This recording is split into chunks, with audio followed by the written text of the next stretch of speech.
Open the glove box. Remove the damper arm. Push in on the sides of the glove box to release the stops and lower the glove box. Pinch the tabs on the side of the housing and remove the housing door. Remove the old filter from the housing and clean out any debris inside. Insert your new filter into the housing with its airflow indicating arrow pointing down. Reinstall the housing door.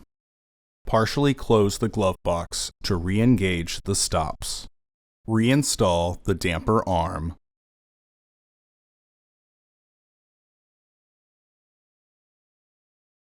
Close the glove box.